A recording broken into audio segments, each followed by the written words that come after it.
Hello, exiles, and welcome. This is Sniffles, and with the POE2 league ending very, very soon, matter of hours, I believe now, I just wanted to take a quick look back over my favourite build of the league that I've made. And this has been my first league in POE2. This build is affectionately known as the Dyson because, of course, being a spear build, we are running the twisters. What a great skill. I'll be running that next league too on a build because it's a fantastic skill. Let's start with the character. It is a level 87 ritualist. We are running armor. Well, I was running armor. I'm not running as much right now, but I'll explain as we go along. Ritualist is great because we get the extra ring and the extra bonuses for the rings. Mostly capture resistances, which is nice. Now, gear. Spear, of course. It's a pretty easy craft to do.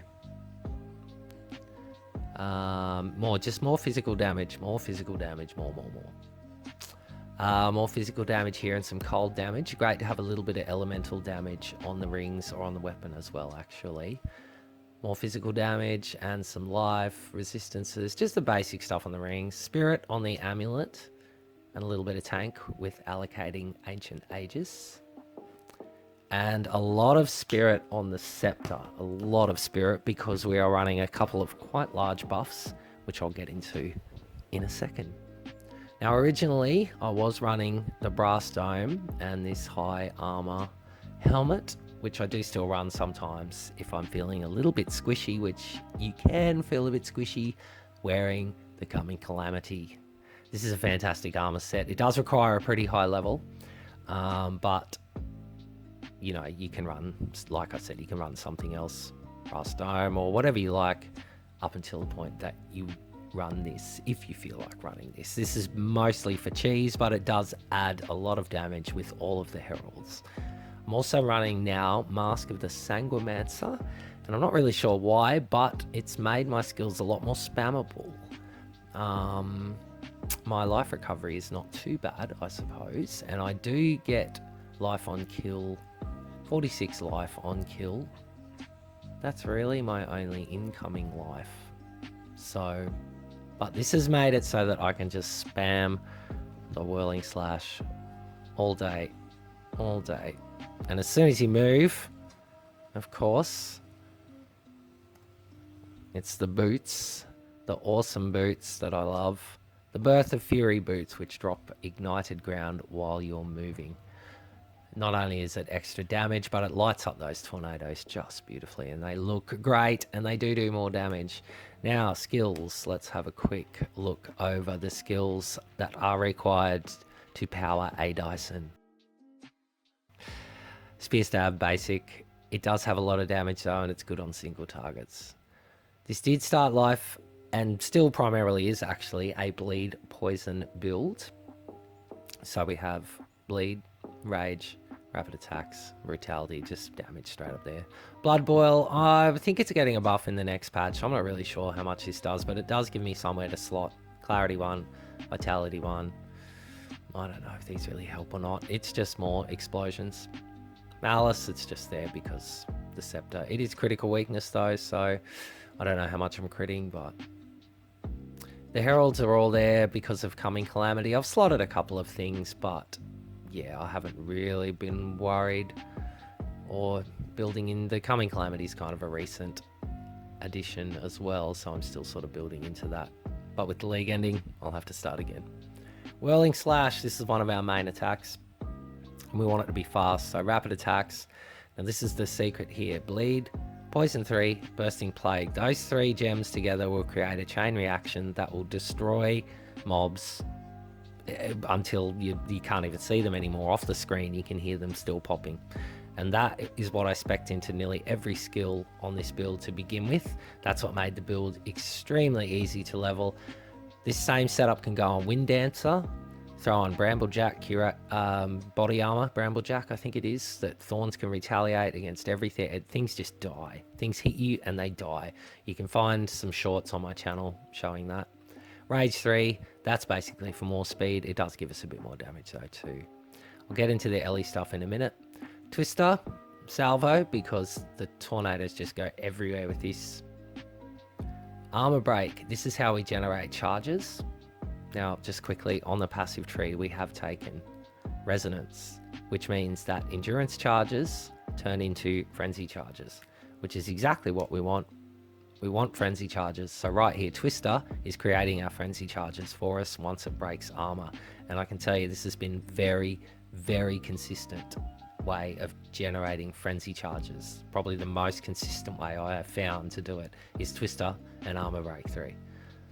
Bleed again, prolonged duration, and projectile acceleration for more damage on the twisters. And they do hit hard. It's not a massive DPS number there, but they do hit hard. They do go a long way.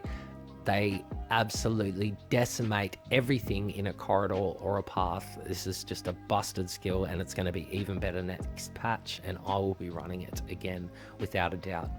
Herald of Blood, this is part of our bleed, bursting plague, and poison chain. And this just helps utterly destroy entire screens, and it's a lot of fun to watch. Magnified area, Deadly Herald for more damage. Barrage, this is where we get a ton of extra twisters and where we need our frenzy charges. So once we get frenzy charges, we get extra projectiles, we get some stuff for cooldown and cost efficiency. That should be actually rapid casting too, but anyway. And then once you hit that with full frenzy charges up, there is just tons of tornadoes just flying across the screen. They're all on fire because of your boots. Enemies are dying. They're popping with Herald of Blood. They're popping with Bursting Plague. It's crazy. And then Plague Bearer, that's basically my get out of jail free card. You pop this when you're in a tight situation. Hopefully it's somewhere sitting around 100 and bang, things die. Again, bleed. Bursting Plague, corrosion to bust that armor up, execute more damage. And then I began, because like I said, I was running the brass dome and the high armor, but then I began to spec into some elemental damage because coming calamity. So I thought, well, some LE damage would be nice as well. And I threw on, with a bit of extra spirit, I threw on Trinity, which I've buffed the cold damage from Herald of Ice, hopefully. And just added a bit of life buff as well. But it is a nice little buff because we are starting to do more elemental damage. I'm thrown in Stormlance for shock so we can proc Herald of Thunder. And it's also a nice little clear as well. Nova projectiles on there so we can...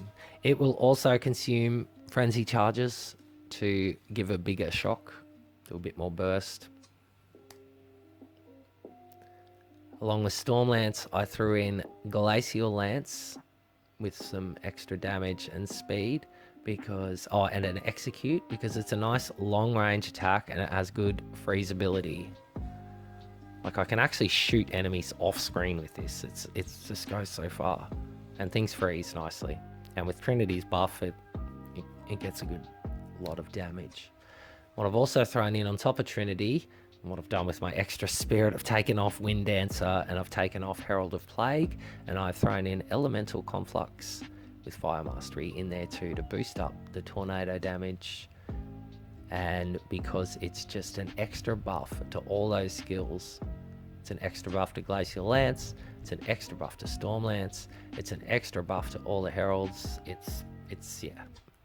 It's random when it happens. You can see here and here the icons keep changing, cold damage goes up, but that's it. That's why I've been adding a few extra elemental attacks in there, but I'm not specifically concerned about, oh, I've got the cold buff, I better do Glacial Lance, or oh, I've got the fire buff, now's time for twisters. You know, like it's a twister build. You're hitting twisters. The buffs are there if you want to do a little bit more shock, get a bit more damage on, or do a bit of freeze on some single targets like those damn abyss monsters that just pop out and start laser beaming you. You can freeze them up nice and quick. And if you've got the buff up with LE Conflux, you're probably going to kill them pretty quickly too. It's been a hell of a fun build. It's evolved a hell of a lot from a poison bleed loop with the Spear of Larada on the back bar. I was running with Spearfield and everything spec'd into attack speed. You can find a short on my channel with 160 poison stacks on a boss. That was a fun little mechanic that I played with as well, but ultimately I found the Coming Calamity armor and the extra Ellie damage from Trinity and Ellie Conflux is fantastic. Plus the spam ability I got from the Mask of the Sanguimancer. Fantastic. That's about it, guys. Oh, passive tree really quickly. All pretty basic stuff. Nothing out of the ordinary as far as a build like this would actually go. More damage. I've started to spec into a bit of elemental damage, but I was spec'd into toxins and poisons. Every single poison node you could get, I had spec'd. But I have taken that out now because I was moving more into the elemental.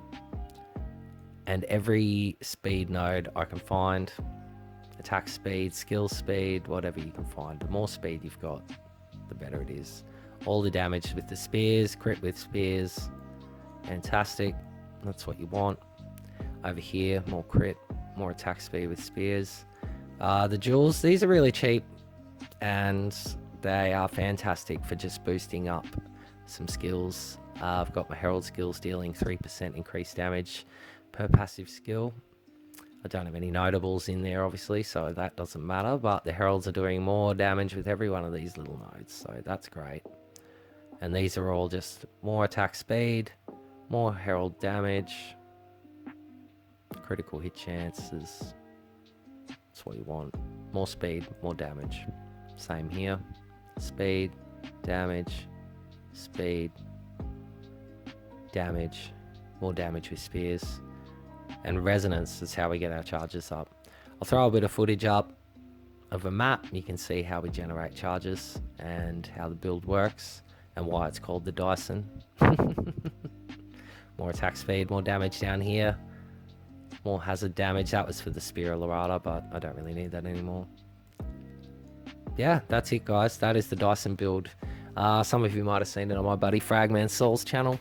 Been running it with him quite a lot on maps, but that's it, and that's the end of it for the league. But I will be doing something very similar next league, so keep an eye on the channel, keep an eye out for some fun runs with my buddy Fragman, and we will see you Exiles next league. Thanks for watching, thanks for hanging out, and I hope maybe to see a few more Dysons running around next league. Cheers, guys. Have a good one.